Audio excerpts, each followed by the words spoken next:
On today's show, the Hawks go to the nation's capital and get some revenge against the Wizards after a brutal loss last week. They turned things in a positive direction, took care of business, and got a relatively breezy win. We'll get into all of how this game went, what the future says for the Hawks, and more. It's all coming up right now.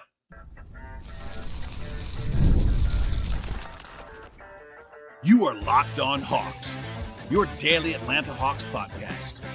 Part of the Locked On Podcast Network.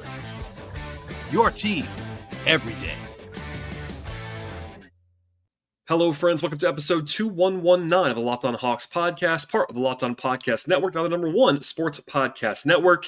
I am your host, Brad Rowland, coming to you on a Sunday here in early December. And today's podcast is brought to you by the folks at FanDuel Sportsbook. If you want to be right in the middle of the action this season, visit FanDuel.com, place your NFL live bets all season long. And today, I'll be diving into what became a 131-116 win for the Hawks in the nation's capital. They snapped a 3-game losing streak in this game, avoided a 4th consecutive loss, and got some revenge. The Hawks, if you were under a rock last week, lost to the Wizards. Yes, the Wizards, by 19 points in this same building, and that kind of hovered over the proceedings in this game. The Hawks, though, were big favorites again. Our friends at FanDuel made the Hawks a 9.5-point favorite in this game. They covered that spread. They performed very strongly for the most part. There were some pickups along the way. Atlanta was up by 20 points at one point, also led by 15 at halftime, and then that lead actually entirely evaporated. It was a tie game in the fourth quarter. Then the Hawks put the pedal down in the end and took care of business in a game that they should have won, and they did win pretty comfortably. So that's what you want to see, big picture, especially given the fact that the Hawks almost certainly have tired legs after a grueling schedule. This is a good win on the road. As far as like how this game breaks down, what you take away from it, it's kind of eye of the beholder stuff.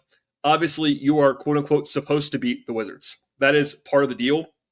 But as many have already pointed out, and I have as well, the Hawks had lost 3 of the last 5 to Washington over the last 2+ seasons. So nothing is ever assured in the NBA. I always make that point. And even today, like it seemed like the Hawks were going to cruise. They were really dominating this game for the most part until like mid-third quarter, and then they weren't anymore. And Washington, these guys are pros too. So nothing you don't want to overstate it. The Hawks did not play a perfect game here, nor did they play terribly. They were probably somewhere in the middle, but that was good enough. And again, it's a back-to-back with travel. Nothing is ever assured. So it's a quality win. And unlike the first time these teams played, the Hawks actually were able to punish the Wizards' very shaky defense. So Washington, while New Orleans actually has a worse record than Washington, which is music to the ears of the Hawks because the Hawks have the Pelicans/Bucks draft pick, the Pelicans have the worst record. The Wizards actually have the worst profile of from a stat perspective this year. They're dead last in the league in all kinds of categories, including defensive rating. They were also missing 2 of their best 3 defenders, in Alex Sarr and Bilal Coulibaly. So that left Washington with a pretty gruesome defensive alignment. Aside from Keyshawn George, there really wasn't too much to say about the defense for Washington in this game. Now, again, these are still pros, but the Hawks should have, even without Trey, even without Porzingis, they should have been able to score pretty effectively in this matchup, and they weren't, to their credit. They put about 1.3 points per possession in the game. That's an elite figure, and they generally got whatever they wanted for the vast majority of the night. They shot 66% on 2s in the game, scored 70 points in the paint. The Hawks were on pace to actually set a season high there. They actually didn't end up doing that in the end, but it was close to it. They were 24 of 27 at the rim in this game. So when they got there, they finished when they were able to, there was not a lot of resistance from Washington, but the Hawks, I think, to their credit, figured that out pretty early. Like, hey, let's just put our heads down, go to the rim, be effective. Quinn's always talking about being able to be willing to spray the ball out to shooters when they're open. That's definitely the case. But the Hawks do want to get shots at the rim, and they were able to do that effectively in this game. They actually didn't shoot it well from 3-point range on the whole. They were 13 of 39, and a lot of that was in the second half. The first half, the Hawks could make a shot, and they still were below average in that category. And it's actually kind of hard in the modern NBA to be as good as they were by the numbers offensively while shooting below your league average from 3. But it kind of flipped. It's interesting. In the first half, the Hawks had great ball security. In the second half, it wasn't very good. They had 10 turnovers in the second half. But in contrast, in the first half, they couldn't make a shot. Second half, they made 10 threes. So they were, I think, fortunately able to kind of align those two things together and avoid any damage.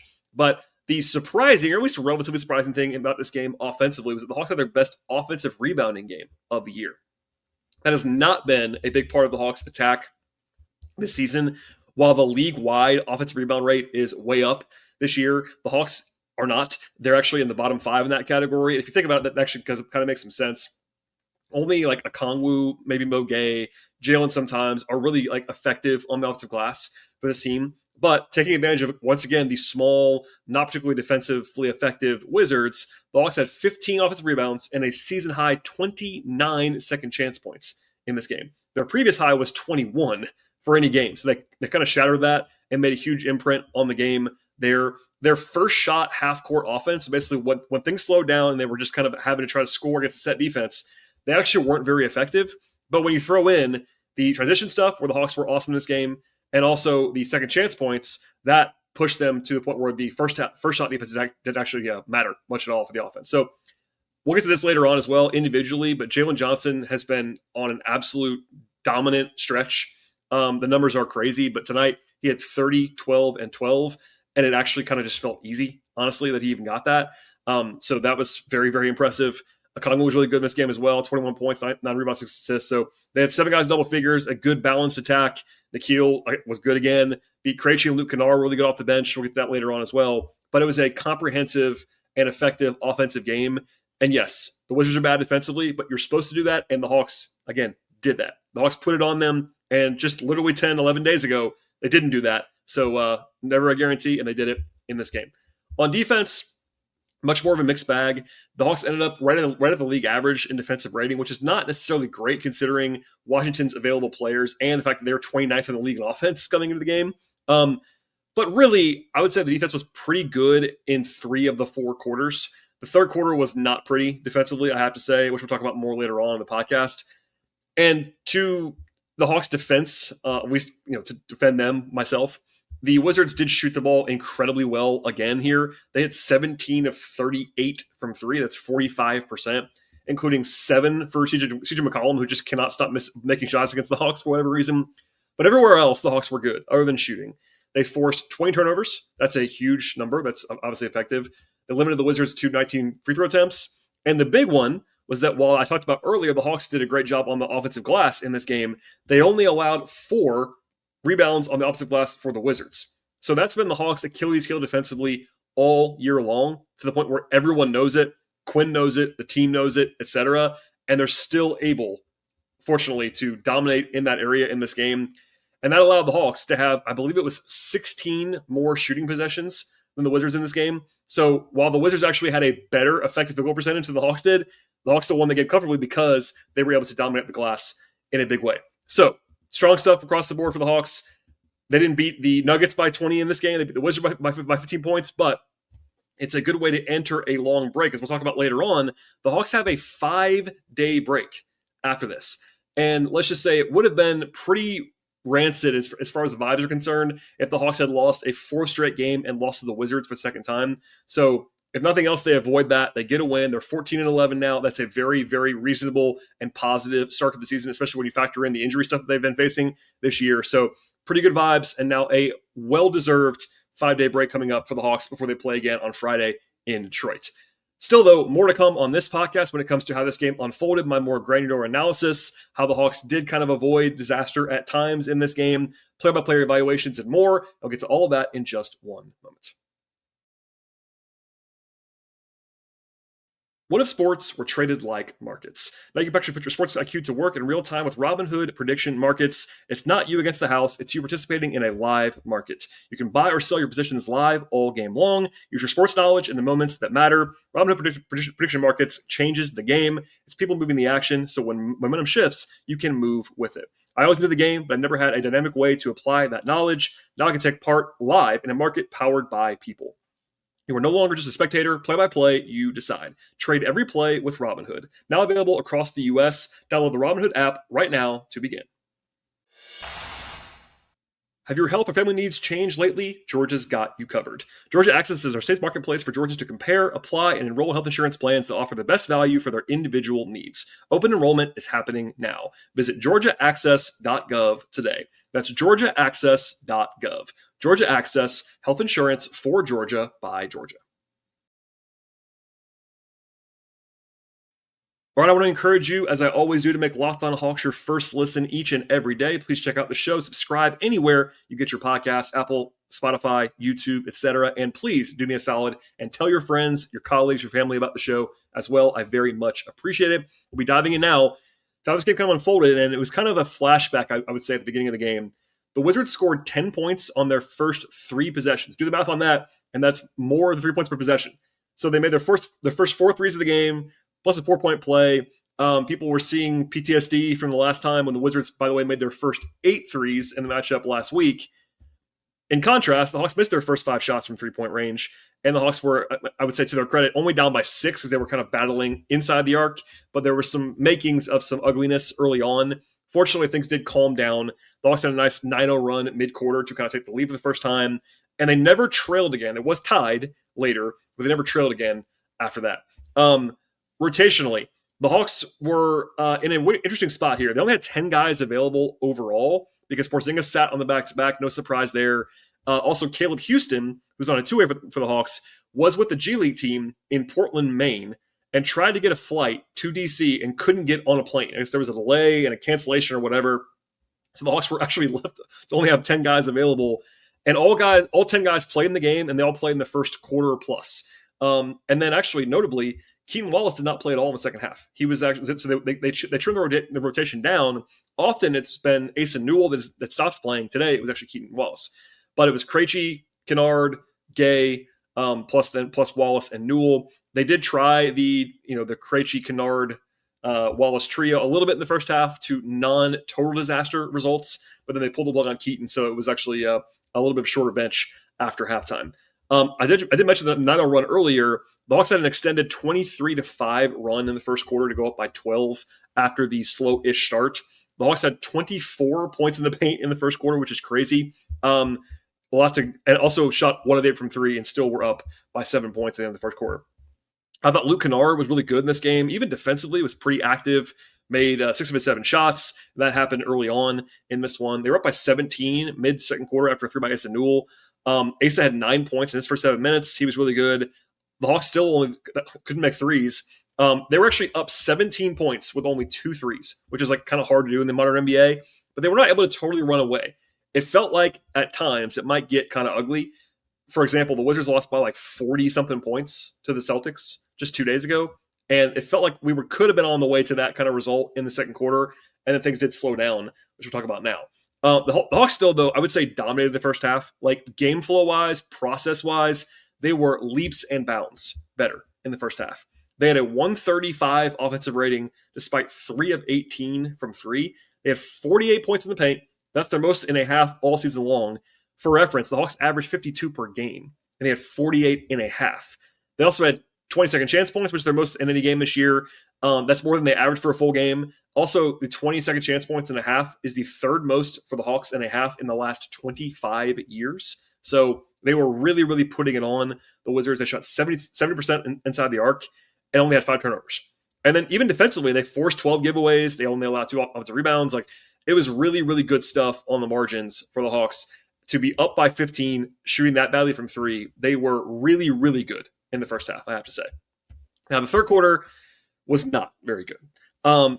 Immediately out of the locker room, defensively, they were not sharp. Now, I said it before, I'll say it again. The Wizards did make a lot of shots, probably more than you would expect if you watched this game back, and I did watch the game again before recording the podcast, as I always do. The Wizards did make some tough shots, and I would say probably outperformed their shot quality in this game. But it was still pretty lackadaisical at times in the first few minutes of the third quarter defensively. They allowed 12 points in like 3 minutes. The Wizards had a 7-0 run to get the lead down to 10. The Hawks did score 5 straight after that to get it back to 15, but then there was a 12-2 run by Washington in the third. The Hawks actually went 3.5 minutes without a point, which was part of the problem there. But the lead was down to 4 at the end of the third quarter because they allowed 38 points on 24 possessions, like a 150-plus offensive rating for the Wizards in that quarter. They shot it great. The Hawks did make some threes to kind of stay afloat, but it was a pretty rough quarter. Like, again, they played well for 3 quarters. They really did. The third quarter was both a little bit unlucky, but also like very, very badly played. And I think at some point, I think it was Matt Weiner on the broadcast doing sideline work for Fanduel Sports Network Southeast, and he mentioned that Quinn just basically in the huddle was like, "You have to guard." Like that was basically the mention that Matt shared, and it was true. Like it just wasn't good enough defensively in the third. The light though did come on eventually. the Wizards tied the game with 11 minutes to go. So after the Hawks had been up by 20 early and then up by 18 in the third, it was a tie game. And did I ever think the Hawks were going to lose? No. But I thought that it was like, this is a game again. Like, this is not over by any means, and it wasn't. But then, fortunately for Atlanta, they were greeted with an 8-0 run right there when the game was tied. Pete Krejci had another great shooting game in this spot. Hit 4 threes. He hit 2 of them right there. Plus Dyson had a bucket at the rim, stopped the bleeding. And the Wizards finally cooled off a little bit. And the Hawks had a 10-2 run to kind of break things open. More stuff from Veit. Kennard hit a big 3 in that run as well to go by 15. And that was basically it. I will say it got down to 9 or so, I think, with like 3 minutes to go. So it wasn't like academic at that point in time, but that was the closest the margin ever got was 9. And then in the end, the Hawks were up by at least 13 points, I think, for the last 2.5 minutes of this game. So it was pretty well in hand. But if not for the third quarter, it would have been a total destruction. But the lack of competitiveness at the end of the game made this like kind of feel like it was more of a blowout than it was. Just to say this again, like I think the process side of things, if you were to level out the shooting, people actually ask what process means. And I could use that flippantly. I think it kind of self-explanatory, but also basically what I often mean is if you strip out the shooting variance, which you can't do. There's 4 factors in the NBA world, basketball world. Generally speaking, it's an old Dean Oliver thing, but there's their shooting efficiency, which is one of them. Their turnover rate, that's 2. Free throw rate is 3, and then the rebound rate is 4. And the most important one, everyone agrees, the most indicative of the results of the game is your shooting, because shooting can override other things. You have to score points. It is what it is. But for the Hawks to win this game by 15 points while being outshot really meant that they were so good everywhere else that they were able to withstand that. Now, the Hawks still had a pretty good shooting game. It wasn't like the Hawks didn't shoot well from 2-point range, but the Wizards shot the heck out of the ball. But it's not every day you'll see the Hawks have, again, I think it was 16 more shots from the field with shooting possessions than the Wizards. So all in all, a really solid, taking care of business kind of performance from the Hawks, even if it was probably a little bit more dicey than it should have been in the second half of the game. All right, more to come in a second when it comes to player evaluations. And there's a lot to get to here, by the way, especially when it comes to Jalen Johnson, Pete Krejci, etc. And it's coming up in just one moment. NFL Sundays move fast. One big play, and suddenly everything is going to feel different for you. That's what makes live betting with FanDuel so exciting. You're not just watching the game. Instead, you're reacting to it in real time. With FanDuel, you actually place bets as the action unfolds if you want to, with every drive, every momentum swing, every highlight moment mattering to you. Live betting is best when the game starts to shift, when someone gets hot, or defense tightens up, or momentum shifts at some point after a turnover. And FanDuel lets you jump into the moment right there. They have live spreads and money lines that adjust instantly. They have player props that update as guys tend to heat up. They also have next touchdown scorer bets, drive results, totals, and much more. It keeps you locked in on every single snap, every drive, every possibility. And as always, they have you covered at FanDuel across the sports betting landscape, from the NBA, college football, college basketball, MMA, boxing, soccer, golf, tennis, auto racing, etc. Plus, they have all the pregame lines you're looking for as well: point spreads, totals, money lines, player props, game props, and more. So if you want to be right in the middle of the action of the season, visit FanDuel.com and place your NFL live bets all season long. That's FanDuel.com to place your NFL live bets all season. FanDuel, the game moves fast, and so can you. All right, so the individual player evaluations in this game. Again, 10 guys appeared for the Hawks. That was all the guys who were available, with Trey out, Porzingis out, guys in the G League, guys injured. That's where they were. Keaton Wallace played the least, only 4 minutes, only in the first half. Did not score, had 2 fouls, had an assist, -4 in his 4 minutes. I don't think Keaton played well. I don't think Keaton was a disaster either, and I'm intrigued to see if pulling the plug on him in the second half is more of a bigger picture decision, because, as much as I've kind of picked on the lineup data, and I've been right about it, about the Wallace, Krejci, Kennard trio playing together. That is a bad idea unequivocally at this point, and the numbers fit that picture. Keaton playing without that trio has not been nearly as bad. So it's not about Keaton not playing ever, at least for me. They could not play Keaton. That's actually possible. I mentioned that before. There's a world in which you could play one of Dyson or Nikhil the entire game, offsetting, staggering, and get by without. We saw that in the second half tonight. We saw them do that for a half. But I don't think it was just Keaton was a disaster. That's not true. I would not have played Keaton with Veit and Luke, but that's the same thing I've been saying for a while. Asa Newell was really good. 12 minutes, 11 points, 3 rebounds, 3 assists, plus 15. He was 4 of 5 on twos, 1 of 1 on threes. Asa has been shooting the heck out of the ball from 3-point range, which is fun. I said this during the game, and I really do mean it. Asa is 20 years old. Today was his 15th game in the NBA. He's still a rookie. He's a one-and-done guy. He's a young guy. There's some stuff to figure out for him. But I think he would have been the best big for the Wizards in this game. Granted, the Wizards were without Alex Sarr, who is their best big, for example. And basically what I'm saying is he was better than Marvin Bagley. He was better than Tristan Vucevic in this game, and I stand by that. I really like Asa. And every time Asa plays well, I get the same question, and I totally understand it because he's a first-round pick. He's a talented guy, and it's going well when he's played. And it's basically, why can't he play more? And the only reason why he isn't playing more is because the Hawks have 4 bigs that are ahead of him. And that's not, wrong. The Hawks, of course, the 3 obvious ones, Jalen, Okongwu, and Porzingis, those guys are fully entrenched, and you're not going to play Asa over them. Mo Gay is not as entrenched, but Mo Gay, I still believe, is better overall than Asa right now. He's played more minutes in the NBA. I think Mo's defense is the best side of the floor between the two of them. Mo's defense is excellent. So that's what you would probably lean on a little bit. Asa is a more skilled and talented offensive player than Mo, pretty clearly, I think. But defensively, the gap is pretty wide. So that's what you're saying. But as much as Porzingis is not going to play every game, back-to-backs, you have injuries along the way. I think Asa is well-equipped to play. I think he, on a lot of teams, would play. It's just that he happens to be on a team that has 4 guys ahead of him.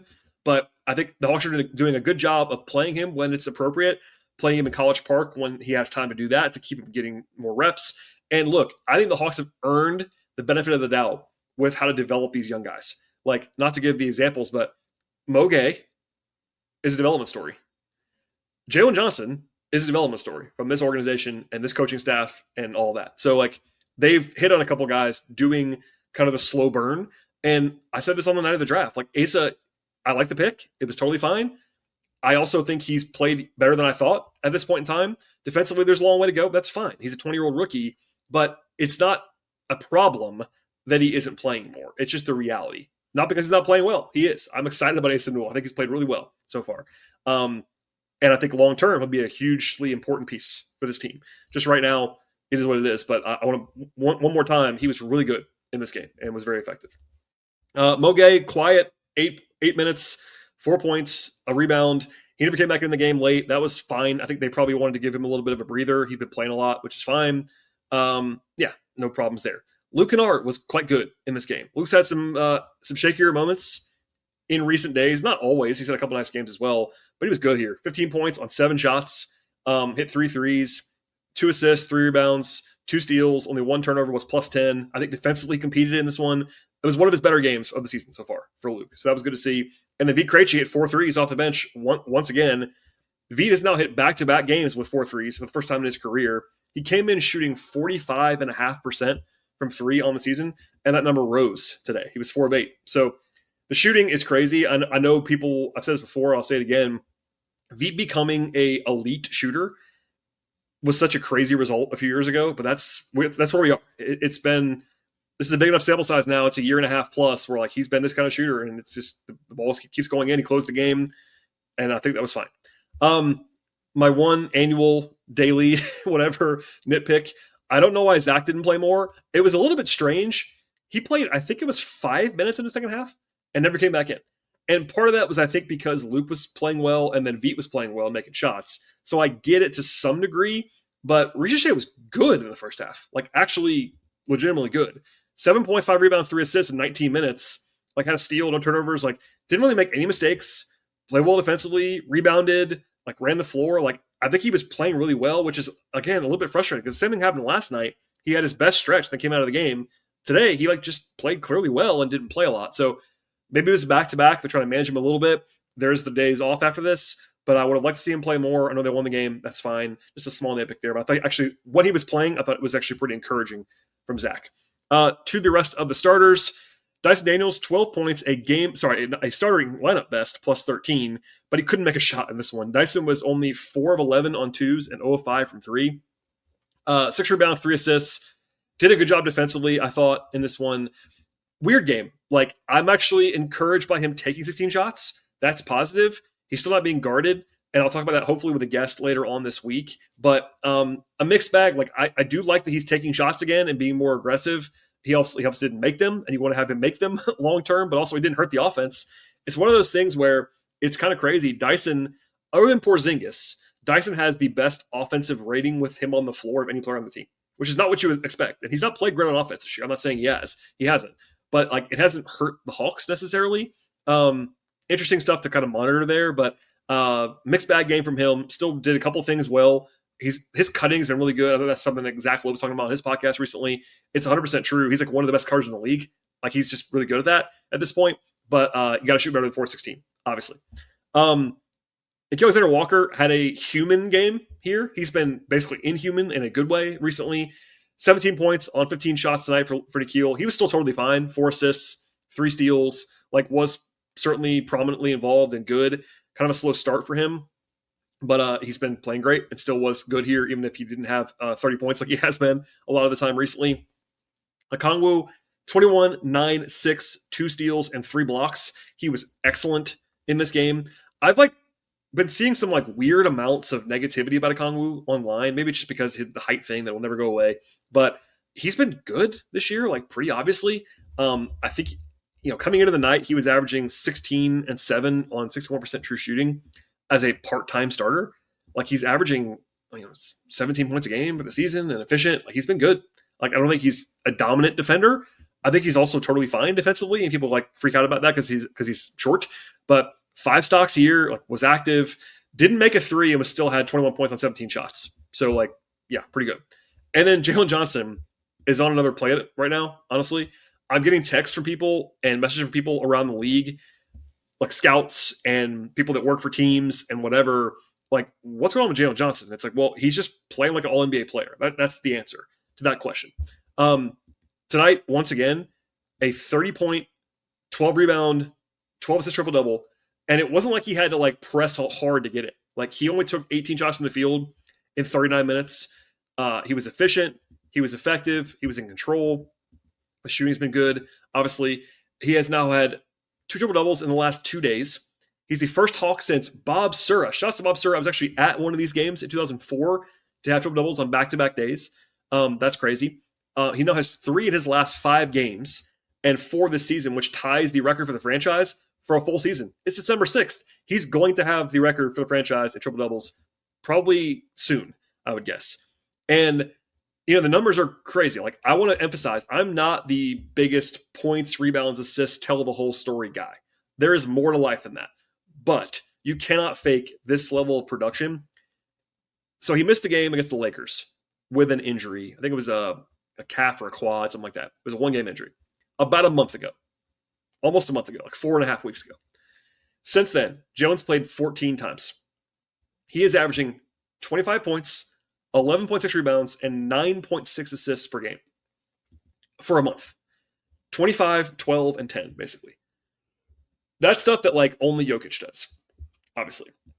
So, also he has at least 7 rebounds and at least 7 assists in all 14 games. Is that going to continue? I probably would guess not. But, the fact that he was able to, for a month, essentially, put up 25, 11.5, and 9.5 on good efficiency, it's a star turn. He's a star at this point. That's what we're talking about. I'm a little bit slower than others to just anoint things and make grand pronouncements. Is not really what I do on the podcast. But somebody asked me tonight, and they were being genuine. Hey, is Jalen going to be an all-star? I'm yeah. Unless he gets hurt, knock on wood, or unless something goes very wrong, if they held the all-star voting today, he would be an all-star, without a question in the world. If you want to debate all NBA, go ahead and do that. I'm not going to do that today. But is he one of the 12 best players in the Eastern Conference, or one of the whatever the new? I know that there's a new format this year or whatever. There's no debate about that. He's putting up just absolutely preposterous numbers, and also helps that he's on a good team. For the season, came into the night averaging 23, 10, and 8 for the season. That makes the All-Star team, unless it's something weird, crazy. And obviously he's been the star of a team that is 14 and 11 this year. His co-star has been hurt for the last, month plus. Yeah, all-star. Lock it in, write it down. if it was today. Obviously, things can change, but I mean, he's been playing at a crazy level, and he was once again dominant here and is drawing attention across the league, to say the least. I brought that up earlier just to say people are noticing in a big way. And that's what I mean, for the Hawks, it's often said, and by me and others, like, people don't always watch the Hawks. And I mean that kind of pejoratively. People don't like to watch the Hawks, or we don't follow the team closely. And when they're discussed nationally, I often roll my eyes at all things that are gotten wrong by people because they don't watch. They're watching Jalen Johnson. People are dialed in at this point, and deservedly so. He's been awesome. So from here, the Hawks are off now until Friday. A little bit of a strange thing. People ask me actually to kind of explain this, which I did once before, but I'll do it again now. The league builds in a bunch of flexibility this time of year because of the NBA Cup. Because you don't know who's going to advance the NBA Cup, so they have to basically give you like a 10-day window where there's no games assigned for every team when they announce the schedule back in the summer. For the Hawks, we've arrived at that point now. They did have 2 games added, as everyone does, that does not advance to the quarterfinals. The other 22 teams get 2 games added to the schedule. But the first one for the Hawks is not until Friday in Detroit. So they actually kind of got screwed on that. They got Detroit Friday and then Philadelphia Sunday. It's pretty tough. But regardless, they have now 5 complete days off. Sunday, Monday, Tuesday, Wednesday, Thursday are all full days off.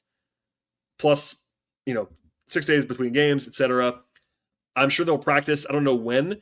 Maybe as soon as Monday, but certainly we'll give at least 1 day off, if not beyond that, from here. And look, it's a good time to have a day off for the Hawks. The schedule has been extremely unforgiving this season. They have played the most road games in the entire league with 15. They have traveled after almost every single game for like 6 weeks. And they have also tied for the most games played overall with 25. So they have been playing and playing and playing and traveling and having shorthanded rosters and all this stuff. Guys are tired, I'm sure. It's a long season anyway, but it's been kind of coupled together. On the bright side, that means the schedule should be a little bit lighter as far as the workload is concerned the rest of the year. But in the meantime, this break comes at a good time. And I mentioned it once before, I'll say it again. Last thing we'll talk about on the pod. Going into it on a win and taking care of business tonight does make things a lot rosier going into that break. So no matter when the guys come back from this little mini break, they'll be hopefully more rejuvenated. We'll see on Trae Young. A week from today is his reevaluation general approximate date, so he could be back sometime in the near future. We don't know the answer to that question just yet. But Porzingis played well yesterday. That was a good sign. A lot of things going in the right direction. And again, 14-11 is a pretty good spot to be in with all the stuff going around the Hawks and that schedule and the injuries, etc. So I will have multiple episodes between now and the game on Friday, so please stay tuned. And the way to find the podcast, the best way, is to subscribe on your favorite podcast platforms. Apple, Spotify, YouTube, etc. I will usually announce a show on social media, but if I don't, it'll be there in your feeds delivered directly to you. So please leave ratings and reviews as well. Follow the show on X/Twitter at Locked On Hawks. Follow me there at BT Rowland. Follow me on Blue Sky at BT Rowland. And also follow my non-podcast coverage of the Hawks at patreon.com/BT Rowland. Everybody enjoy the rest of your weekend. We'll have a nice, interesting off week for the Hawks. Stay tuned, and we'll see you all next time.